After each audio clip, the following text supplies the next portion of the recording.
welcome to More Up North. This is our 80th episode, and you know, oftentimes we like to do topical shows like we did last week, and they're really fun. But we have other shows where we just like hit lots of hot topics going on. I know, the crazy, it's like it's on tap in this state. Seriously, kind of like the Taproot. They've got lots of taps. We've got crazy, insane, and next to Parnell. They're all right there. So we're going to be hitting lots of different topics tonight with a fantastic panel, and we'll be right back. Hold your breath.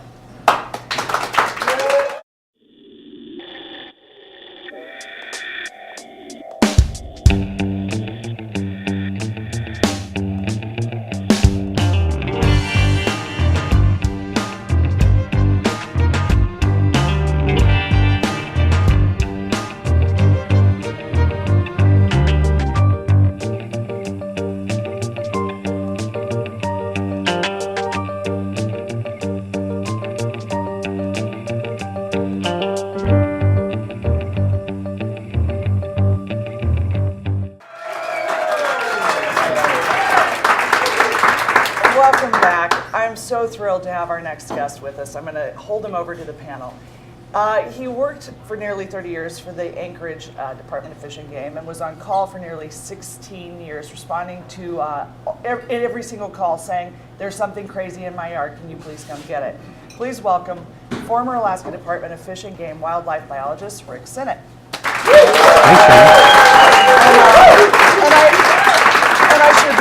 I should mention as well as I very much enjoy your contribution to the Alaska Dispatch. You're sort of a regular contributor there, and it keeps me busy in retirement. Getting to say all the things that I couldn't say when I worked for the state. Exactly. Well, you know, I remember a movie some years ago, and I think maybe I only saw the trailer for it and just felt like I'd actually sat through the 2-year or the 2-hour process. It was some movie about them moving elephants, like they got the National Guard involved and they were moving an elephant from one place to another place, Operation Jumbo Drop or Dumbo Drop, I can't remember. But I was really reminded of this when I heard of this new, we're gonna move the moose in Alaska to a more friendly place for them. And I thought, wow, this sounds like a really great way to make some money doing nothing. And you of course wrote about this, the Moose Federation moose relocation. I'm not making this up. It's true. I can't believe I'm even saying it out loud. Alaska Moose Federation, sure, they've been talking for years about getting funding to move moose from Anchorage basically, but also the Mat-Su Valley, out into more remote parts of the state. And they wanted to move orphaned moose calves first. That's been their ongoing kind of siren call. But this last year, all of a sudden, they came up with this idea to move everything, adults, calves, whatever they can catch this winter. They want to try to get a bunch of moose out of Anchorage and the Mat-Su Valley and take them out to more remote places where the snow's even deeper and there are wolves and other things that can probably kill them before they get through to spring. Are they just going to put them in a cannon and blow them out there? I mean, it doesn't seem like... I mean, it seems like a cartoon. Well, there's a plan. The plan is to, they're actually going to use darts and drugs. Some of these drugs are pretty potent stuff, and the people have some training, but they're not biologists. They're just technicians and kind of volunteers, and they're going to be out there darting and capturing these moose and dragging them to the road and putting them on trailers, horse trailers, and then taking them out into, I don't know, on the way to Glen Allen or up to Talkeetna or wherever, and then getting them off the road and kind of shoving them out and saying, good luck. It's insane. Yeah. Well, there's a lot of things that are wrong. Have you ever moved a moose? I have moved a few moose a few miles, but it's you know, moose are very sensitive animals. You're looking at them, you don't think so, but they've got their digestive systems are vulnerable to all kinds of impacts and stresses, and you dart them, it's a pretty heavy deal. It's not just like, you know, going to the hospital and getting a knockout shot. It's a pretty bad thing. So you knock them out, and it's then like you manhandle them. Stuff that Michael Jackson took to sleep. Right, and it killed him, and it's probably going to kill some of the moose. Not the drugging per se, but just the whole stress of moving them and then throwing them out into some place where they're not familiar and they've never really dealt with that area. It would be like catching me, who's kind of a country boy, and taking me in the middle of New York City, Brooklyn, and letting me go, kind of half drugged and, you know, scared. I wouldn't know what to do there. I'd be pretty vulnerable, and I don't know if I'd survive the winter in Brooklyn. Right, no, I've been there, and I was like, I just want to go back to home or right now, and I had a guide. And I was a little bit, they gave me drinks to make it easier, as I remember. No, I just, I have a couple of moose in my neighborhood that are like the neighborhood moose. And, they sleep under the tree in front of my house, and they eat everybody's, mountain ash and apple trees, and they sort of come through, and you see them every couple of days, and they seem to be on a schedule almost, their own little stops that they go, and out to Kincaid and whatever. It's not, I can't imagine that it's not going to be completely horrifying for them to just wake up somewhere and they're like, what is that? What is that furry thing over there? Yeah. Well, the rationale, With the reason why they're doing this, they say, is because moose are dangerous. Of course, we all know that moose can be dangerous, and people hit them with cars. And Anchorage, a lot of moose get hit, and the Mat-Su, a lot of moose get hit. So they're saying they're going to save the moose's lives by moving them into a more remote area. So they can hunt them later? So they can hunt them later, right? Mm-hmm. Why don't they just put them in the freezer now? Actually, many years ago when this first came up, we suggested the same thing. We said, if you want to move 50 moose, rather than putting them through the stress of that and having a bunch of them die, and once they've been drugged, you can't eat them. Right. For 45 days, the drug is in their system. So we said, just let us shoot 50, and we'll take them out to Squentina or Talkeetna, or whoever needs the meat. We'll just drop them off there, and it'll be a lot cheaper and easier. But that's not what they want to do. They want to be able to hunt them themselves, really. Tell me about this Moose Federation. Well, they're a bunch of good-hearted people. I think their heart's in the right place. They want to help the moose. So they can eat them later. So, well, yeah, I'm a hunter. Well, I eat moose. That's not a bad thing. It's not a bad thing. I eat moose too, and I want to save the whales so our friends on the North Slope can eat them. I have a little bit different sort of environmental, feel for it, but but $950,000. Oh, that's a drop in the bucket. They had last year they got $1.3 million from the legislature to move moose, and they got another How roughly. many did they move last year? Well, I think that includes this year. I think they're going to work on it for several years. Last year, actually, they got 11 moose calves, orphan moose calves. The fishing game basically, they were picked up on the Mat-Su, in the Mat-Su Valley and on the Kenai Peninsula in Anchorage, 11 of them total. They gave them to the Moose Federation to raise and let loose, save them. And 7 of the 11 died in the facility, and some of them from pre-existing injuries. And so they let 4 go back in July, end of July. For $1.3 million? Well, that's part of it too. Yeah, that's part of what this is going to. Do you know what that moose is per pound when you start thinking about it? Well, that's one reason why Fish and Game never really got into this business, partly because of the moose considerations, the health and safety, but also because it's really not cost effective. So the legislature's given the Moose Federation all these millions of dollars now to do this, whereas Fish and Game years ago said, it's not cost effective. We can do it. Fish and Game could have done it, but it's not cost effective. And it's also not really great for the moose because most of them are going to die. I really seriously keep thinking, I wish I was making this up. I wish you were making this up. Well, there is a place for moose relocations. And many years ago, 50 years ago or more, some moose were taken from Anchorage and the Mat-Su and the Kenai, and they were taken to Cordova, for example, let loose near Cordova. And there were no moose there at the time, although it was great moose habitat. And those few moose, I don't know what it was, a few dozen over a couple of years, have transformed into many, many thousands of moose. And people have been hunting them out there for a long time, for the last 40 years or so. And it's turned into quite a nice thing, I think, for the state and for the people out there. But if you're trying to take a moose from someplace and move it to someplace else where there's already moose, so they've already got the competitors that are used to living there. They've got predators. There weren't any predators out in Cordova, so those moose all survived when they're calves. So it's just it's a whole different twist to this, to say now we're going to take moose from an area like Anchorage, where moose can be hunted. I mean, most of these moose in the Anchorage Bowl, right, once they get in the Fort Richardson or in the park, at Chugach State Park, there are hunting seasons. So these moose are hunted by locals, and we like to hunt them around here.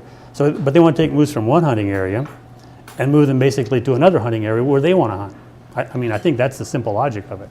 So they're kind of saving moose by taking them out of town, but they're not really saving them. Another big concern Fish and Game used to have, and I still have, is the whole problem with disease.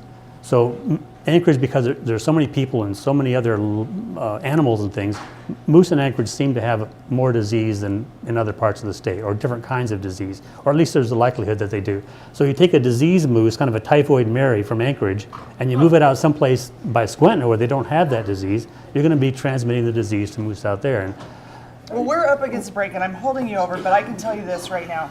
There was a moose in my yard that I wish I could get the 911 call, because I was telling the lady, I need to shoot this moose in my yard. I can't get a hold of anybody. It was after you retired, and they don't keep 9 hours now. And I was like, I got it. It needs to be shot. And she's like, what's wrong with it? I was like, it's got an STD. And she said, how do you know?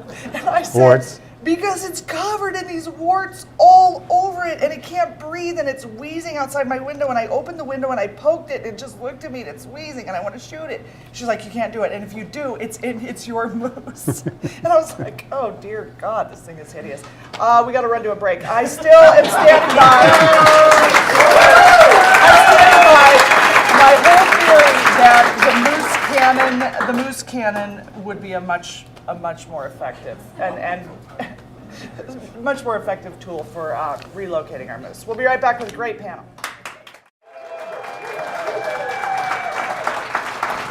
Welcome back to More Up North. I'm Shannyn Moore, and I'm really glad you're joining us for our 80th episode and lots of hot topics with a fabulous panel. Here we go. He hosts Running, which I don't know how he does it without cracking up, every election season, and somehow manages to keep a straight face. He's also the host of Anchorage Edition and former longtime editor of the Anchorage Daily News. Please say hello to Michael Carey. Great to be here. And of course, you've met the former Alaska Department of Fish and Game Wildlife biologist and contributor to the Alaska Dispatch. Hello once again to Rick Sinna. I'm thrilled to have our next guest back. He covers fisheries for the Alaska Journal of Commerce, as well as telecom, financial, and healthcare industries. Please welcome Andy Jensen.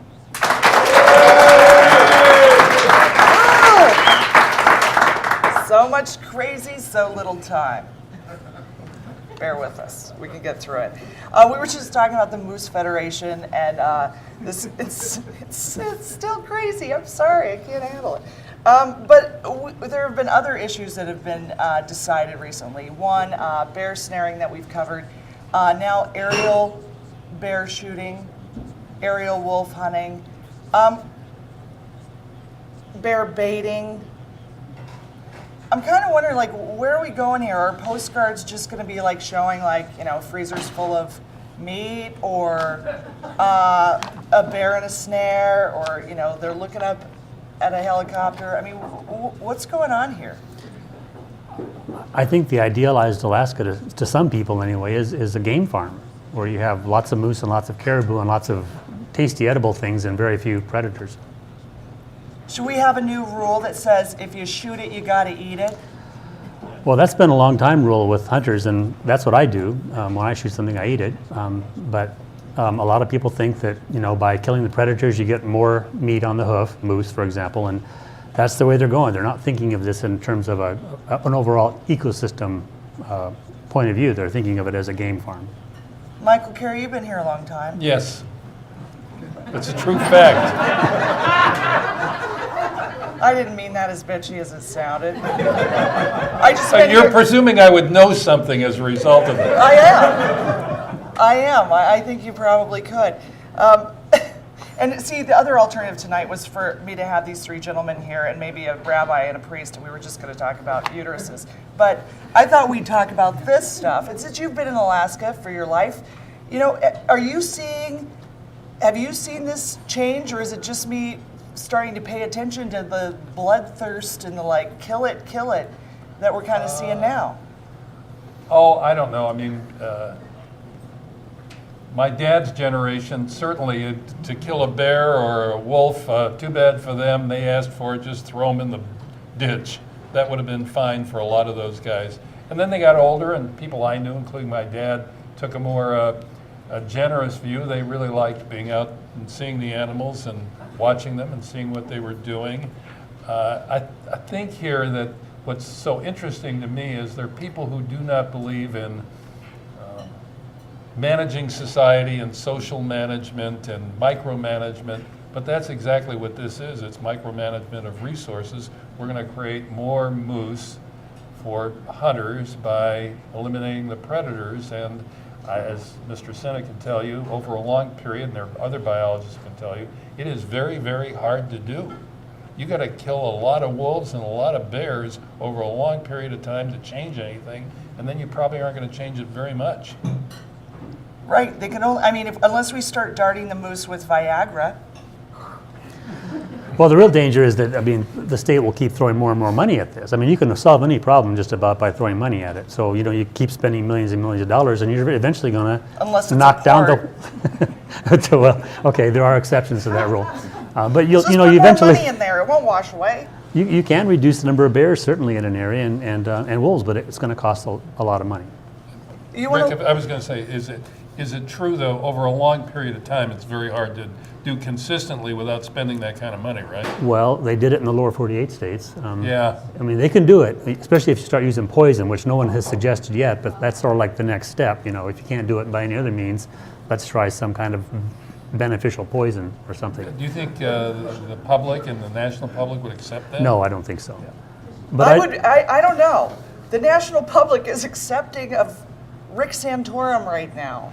Well, this is Rick Sennett, so you're safe. I know. I'm saying, like, you're like, well, I don't think the national public would accept poison. They're accepting all kinds of things. One of the problems, I mean, it's well known with poisons, is it kills all kinds of critters. It doesn't just kill the the animals that you're interested in.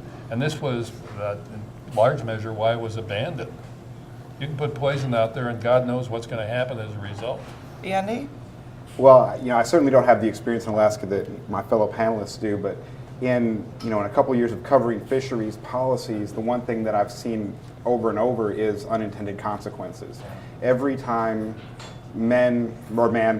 humankind tries to manage wildlife or fish, there's always unintended consequences because the ecosystem is dynamic, it responds, it adapts. There's example after example where, for example, they trying to protect food sources for stellar sea lions, and so they say you can't fish for pollock in this certain time of year, so you have to fish in October. Well, you end up catching a lot of king salmon when you fish during that time of year. So you trying to help one situation, you made another situation worse. And and fish don't know where lines are that we draw for them. If there's moose in Anchorage, there's a reason they're in Anchorage. If fishermen are out in the far west Aleutians, there's a reason they're out there. They can't just move to the eastern Bering Sea to catch cod. So there's the unintended consequences always flow from these kind of things, and not recognizing that as part of your management strategy is always going to lead to that sort of outcome. And I think that, as Rick certainly mentioned, there's lots of unintended consequences that could flow from this moose action. Well, and I hate to go all Tea Party, but I will. I would like to keep big government out of my wildlife, because I don't think they know what they're doing necessarily. You're an exception. Yeah, I always thought I did, but yeah, what happens is certainly scientists can make mistakes, but the big mistakes tend to be made by politicians. I mean, I'm sorry if I'm hurting anyone's feelings, but if you have someone, Preach it. If you have someone that's sort of coming out of the blue and saying we're going to do it this way, and when all the technicians are saying I don't think so, and they ignore the advice of the experts, then that's when you get into trouble a lot of times. And you look at how politicized this is. I mean, Corey Rossi ends up having to go away for being a bear poacher. He was in charge with no education, which was political in itself. And then Cliff Judkins, still on the board, was caught by a biologist with Corey Rossi and a former board member, Bob Bell, trying to sneak out trophies. And they were like, don't you know who we are? And the guy's like, yeah, don't you know the rules? You guys write them. And good on him, but it is so politicized. We got to run to a break. We're going to come back with our panel and talk about all sorts of things, I promise. Welcome back to More Up North. We just were participating in Super Tuesday. Wasn't it super? It was great. Bruce Springsteen's new album's out. It's fantastic. It made it super for me. But there was an election here, and Mitt Romney won. He did. He won by less. He he won by less votes than he got 4 years ago, which apparently less Alaskans are delighted with him. And Ron Paul actually came to Alaska. He did. I know. Uncle Crazy made the trip. And you, Michael Carey, I was stunned and surprised and shocked and in awe that he did not win the state of Alaska, because I actually thought he pretty much lines up. Well, what's left after that if you've been shocked, stunned, and maybe even appalled somewhere in there? There could have been a coma or something I would have slipped into, but I didn't. Well, I did go to see Ron Paul on Sunday at the convention center, and there were about 1,200 people there, and I'm really indebted to Dan Joling of the Associated Press, who actually counted the chairs and saw that they were full, and then added what looked like several hundred people. So that's how he came up with the number. That's a tremendous turnout for anybody in Anchorage. Well, it's a lot better than what Palin turns out here. Yeah, and well, Ron Paul is the new thing. People are familiar with Sarah Palin. As one of my wise guy friends said, there's nobody around Anchorage who's saying, I need to know more about Sarah Palin. This is really important.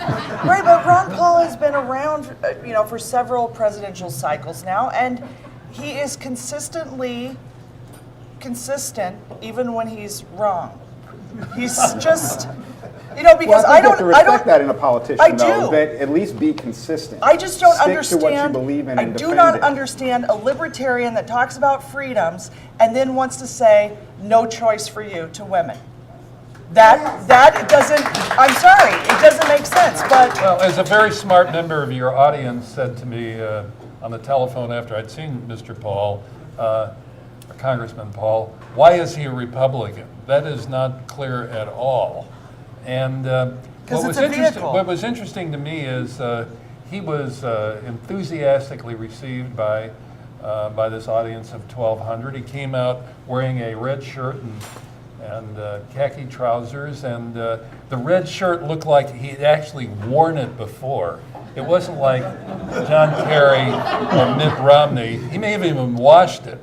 He looked like it sort of belonged to him. And he has this very easy, engaging kind of manner, which I tried to describe in the column I wrote, of talking to people in this very confidential, easy kind of way. He talks, but he has this cookbook, and the cookbook is less government, return our troops from overseas, the gold standard, all the things that he's talked about over the years.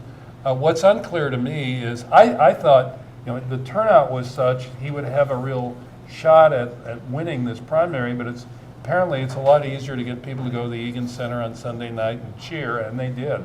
He was greeted like a rock star, than it is to get a majority of voters at a caucus on a Tuesday. well, it's funny because I watch all the debates, right, with the GOP, and it's so much fun. I know. I have so much fun watching it. It's like Survivor, and they're getting voted off the island. Like, the tribe has spoken, Rick Perry, pack your bags. It's like awesome, and I cheer. And I always get to the point in the debates where I go, oh, this is the point in the debates where Ron Paul is going to make sense. And if Barack Obama ever said this, I would love him. When he says things like, stop talking about this careless war of going into Iran. You guys are talking about this like people are going to get killed when they're all beating their chest and none of them have been to war and neither have their kids. And I think that how he really believes in his message, he really believes it, Yeah. he doesn't poll it, is what resonates with people. Do you think Well, but he doesn't win. Consistently resonates with about 18 to 24% of the people. I think there's only 1 or 2 states in which he hasn't finished third. So he can, and we're talking about, we're in the Republican primary, which in some states is only Republicans, others it's Republicans and independents. Right. Michigan, and here it was you could change your registration on that day. But unfortunately, I think I'm going to have to say that conventional wisdom is right, that there is a ceiling of how high he can get, and that he achieved it here and in other places. Probably about at the most 1 in 4 or 1 in 4.5 Republicans will, or people who participate in those primaries will vote for him. Right. Yeah, I mean, I think his appeal is very limited in the Republican Party. And in these open primary states, you know, the libertarians, the independents, you know, Democrats like you who share a lot of his views on foreign policy, you know, that's going to be his base of support. But within, I think, the sort of the mainstream Republican Party, I think his views are certainly way out of the mainstream as far as they go, because, you know, he can say what he wants about Iran, but the fact is Iran has been at war with the United States for about 30 years, going back to the 1979 revolution. I mean, they've been blowing up our troops, attacking, you know, Western interests. They kill our troops in Afghanistan. They kill them in Iraq on a regular basis. They train those insurgents. They supply the IEDs that are superior, that are armor piercing. Iran is at war with the United States. I'm sorry, you're talking about, you're not talking about the government of Iran. You're talking about Iranian terrorists. No, I'm correct? talking about the mullahs of Iran have been at war with the United States since 1979. Well, And, you know, Mahmoud and Ron Paul will Ahmadinejad say, is "Oh, not well, the we got president of Iran, though. Pardon? Mahmoud Ahmadinejad is not like. No, he is the president of Iran. Well, I'm mixing it up. Are You're in thinking charge. the mullahs are the ones who I think have this big religious thing. And a couple of years ago, when Ahmadinejad when they had the election, do you remember the election? Yeah. And the people rioted. The Iranians don't want a war. They don't even want him there. And here they're trying so hard. Remember the squares were full of people, and then the Twitter went crazy, and everybody in the world changed their status to being in Tehran, so they weren't going and finding social media people and killing them. I mean, I It guess was a real opportunity to topple that government. It was, that but we did Michael not take Jackson advantage of. died. Right. It was a real opportunity that the United States and didn't take I'm not advantage of. kidding. And the news was like, he's dead. What do we do? And it's like 4 days later, he's still dead. Yeah, okay, move along. There are lots of people dying trying to get freedom in this country. And I think the Middle East, what isn't said enough is that the people there want their kids to go to school, they want to get paid for their work, and they don't want war. Sure. I mean, look at the pictures of Iran before the revolution. The colleges, they were modern. People dressed in normal clothes. They weren't all wearing, you know, head-to-toe veils. It was a modern or aspiring modern country, and now it's totally regressed. And so you have a lot of really, you know, that's what flows from tyranny. Well, that's is a what happens repressed when you have a society, bunch of regressive men, society. a bunch of men in government sit around and decide what women are going to do with their bodies and what religion they are going to worship and what this country was founded on. And it's called Sharia law some places, and it's called the GOP here. We're going to run to a break. We'll be right back. Oh, I was thinking. Welcome back. You should have been here for the break. Come down to the Taproot on Thursday nights, 5:30, and you'd know.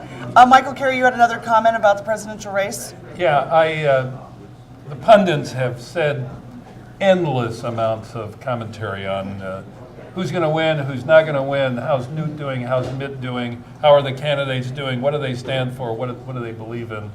But of all the comments that I've enjoyed and appreciated and thought was right on, I have to credit Maureen Dowd, who was talking about Rick Santorum, and she's Catholic like he is, and talking about how he was making war on, he was disgusted with the rise of sensuality.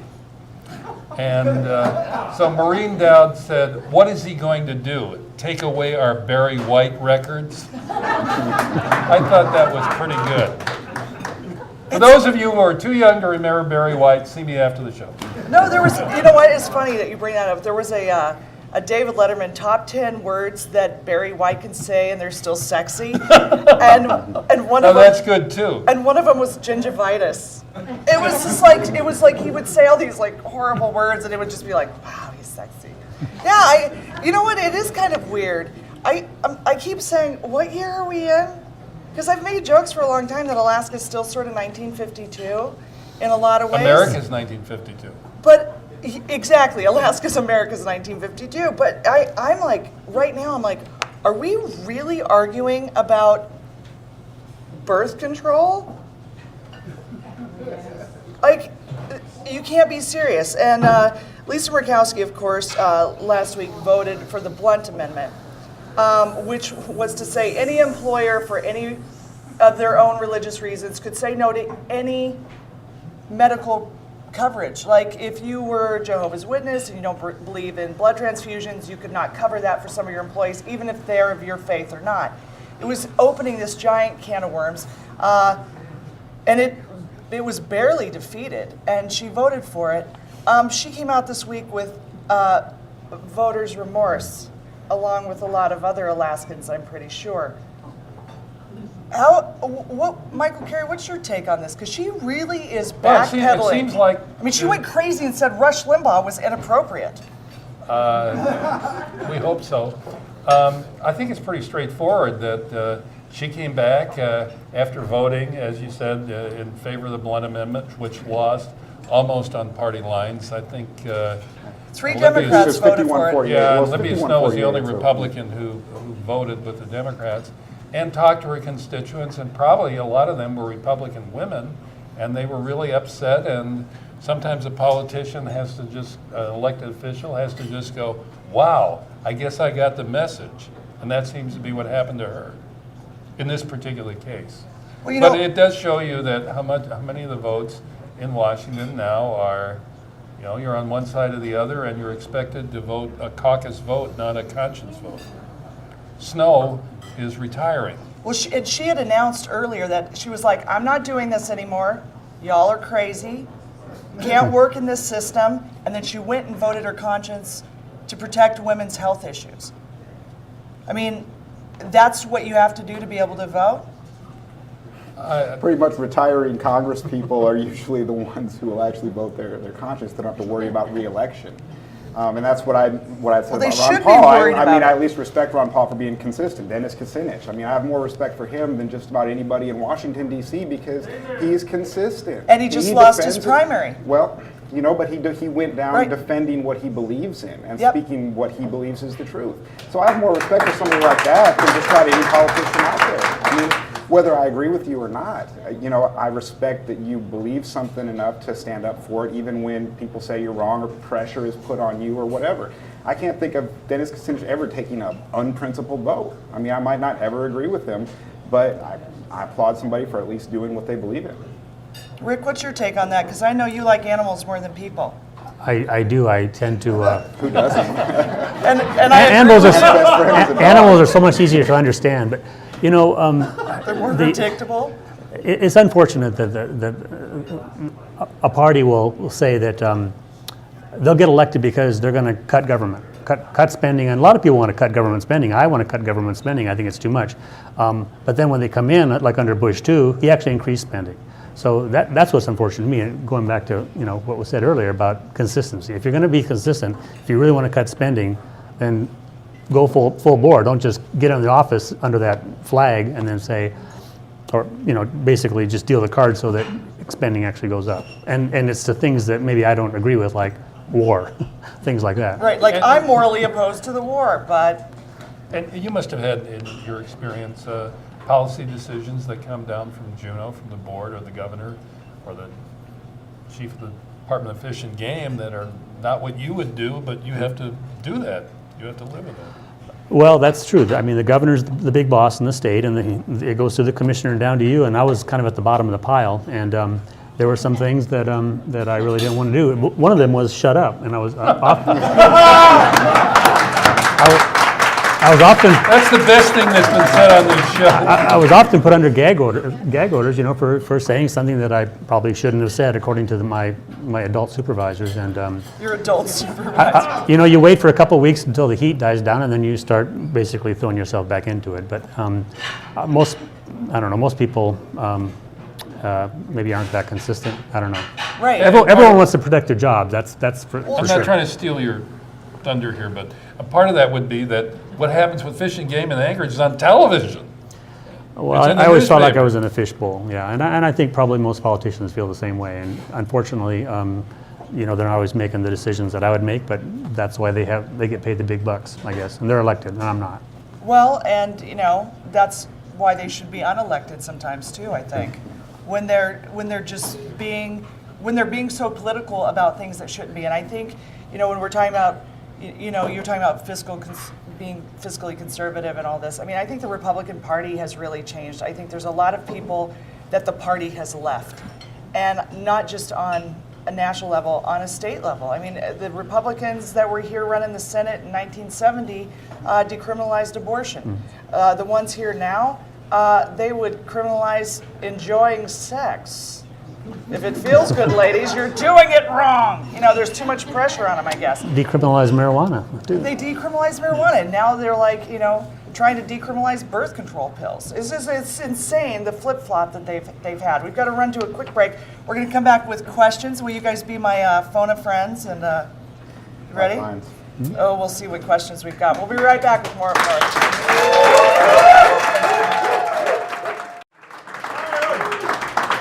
Alrighty, welcome back. I've got our questions from the audience, and you ready to giddy up? All right. Who's going to run against Mark Begich in the next senatorial election? Hopefully a Democrat. I don't know. I think. Sorry, that was pretty good. That was funny. No, who's going to run? Probably. I don't know. There's sort of a crop coming up. I don't think Dan Sullivan will. Dan Sullivan, the mayor, because he really doesn't want to be vetted, and nobody's really done that yet. Sean Parnell, maybe, or Meade Treadwell. I think that's part of why they don't get along so well. Any thoughts? Governors that one to Mike, traditionally have differences with lieutenant governors. They are, to some degree, rivals, and the governor usually tells lieutenant governor, go down to the end of the hallway, take care of the elections, and stay out of trouble. So that's not unusual. Treadwell, yes, is a prominent candidate. The governor would be a big decision. And of course, the governor would be facing, he almost certainly could be reelected. A U.S. Senate race would be a much, much tougher proposition. I don't know. I think if we had somebody that was, I don't know, breathing and coherent, they should be able to beat him after this giant oil giveaway debacle. And yeah, he actually, I think the governor actually did send the lieutenant governor a letter that said basically go lay down by your dish. Yeah, about a year ago, yeah, he did. It was at the Arctic Summit or something like that, and he had made some comments or maybe sort of committed the state to something, and he said, hey, you don't speak for me or the state or anything. Right. So he's already had at least one little public incident. Go guard the seals. Yeah. They have issues right now. Interesting about him too is that he is the co-chair for Mitt Romney's campaign in the state of Alaska, and he's also in charge of elections. You're talking about Meade Treadwell. Yeah. I think that's kind of a weird, I think that's just, it's been a weird process. I mean, even Fran Ulmer, when she was on the ballot, was in charge of elections. Sean Parnell, on the ballot, in charge of elections. I just think it's a weird deal. I mean, that's bad. Conflict of interests are pretty easy, are pretty easy to spot. Or even the appearance of the conflict of interest. Right, and you don't want to put, I'm not accusing anybody of cheating, I'm just saying you're putting him in a bad position. It's just a weird position. Mr. Carey, how should we interpret Fox News polls showing Romney ahead of Obama in a general election? Are these numbers from skewed and chosen, or are we really in trouble? I don't know who the we is here. I assume it's the American people. I looked at Real Clear Politics this morning, and they had a number of polls, all of them showing nationally Obama ahead by a small, I mean, it's significant. 6 points at a national level is really quite significant. I'm not familiar with the Fox poll. In some ways, I would assume Fox is, if they hired pollsters, they'd be reputable pollsters who would be very similar to the rest of the pollsters. I do know Romney couple weeks ago had a poll that he claimed showed he's ahead, but we're going to get a lot of this. But I think mostly, Dittman's doing those polls for them. Just kidding. In any case, there are going to be changes up and down. Everybody knows this through the electoral season, but when you look at the majority of polls, they do show Obama ahead, 4 to 5 points, sometimes a Well, little more, and sometimes a little There's less. been several polls that have shown it close, from Romney ahead 43-42 or 44-43. I mean, there's been a number of polls before this one that have had it pretty close, and I think that's where the electability argument for Romney, because you look at Obama versus Ron Paul or Obama versus Santorum or Gingrich, it's a 14 or 15 point spread, but Romney it's close. So that's where a lot of the Republican mainstream says, well, he's got the best shot of anybody. But of course, back in 1980, the establishment thought George H.W. Bush had the best shot to beat Jimmy Carter, and Ronald Reagan was just this kooky, right-wing freak show that had no shot, and the Democrats were dying to run against Ronald Reagan back in 1980. Exactly, and Jimmy Carter was ahead of him all the way up until August, and I think it was like a And late-breaking. then they made a deal election. for arms and hostages, and then people didn't vote for Jimmy Carter. Yeah, that was awesome. And by the way, Ronald Reagan wouldn't be allowed in the Republican Party right now. Oh, He just no, wouldn't. He no, was way and too that- liberal. We got to run to a break. We're coming back with way more questions, I promise.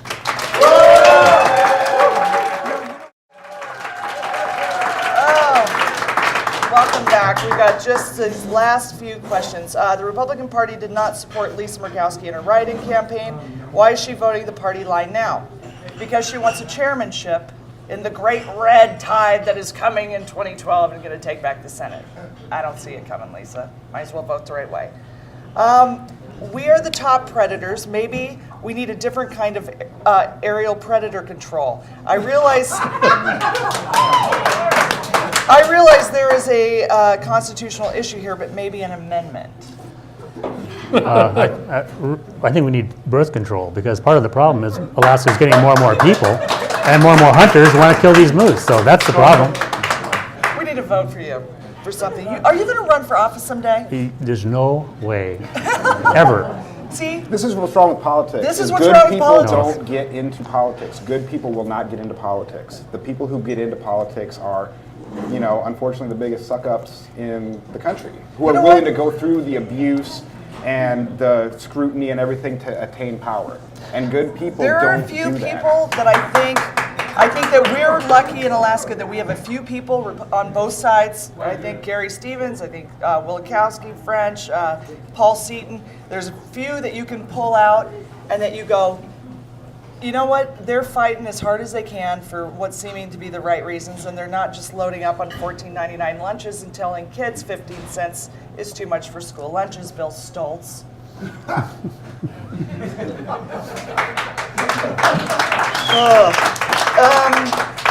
Let's see. Texas has an explosion of feral pigs.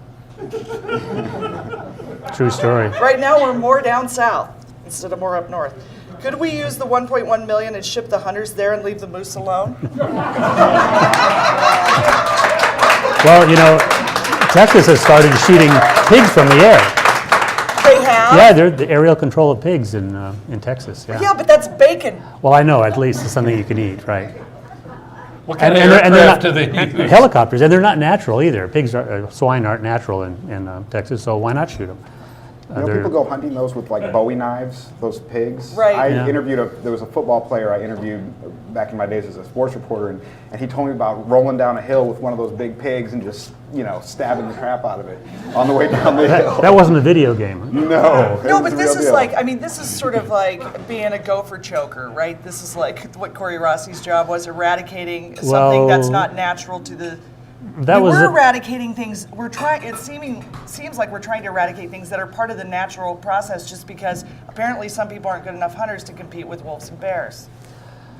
And people used to hunt bears more, like black bears, and Yeah. bears are good to eat. Black bears are good to eat anyway. I know. And nowadays, a lot of people just don't want to do that anymore. So the bears are kind of home free, except for the government coming in with helicopters and snares and bait stations and all kinds of other stuff to kill them. So And other bears. other bears are. Brown bears. The brown bears definitely kill and Or eat black bears. Sure. Yeah. That's they're just not- got to but be they're- weird. But they're not being paid by the government. It'd be like eating a monkey. A brown bear eating a black bear would be like a person eating a monkey. People do eat monkeys. Seen Indiana Jones? You don't want to eat your yeah. cousin? Is that what you're telling us? Well, They taste like chicken. I don't know. Pretty sure they ate some monkey bread. Oh, wow. Well, I think we're out of time, and we had so many great questions. But thank you so much, panel, for being here. Join us next week for more Up North. You guys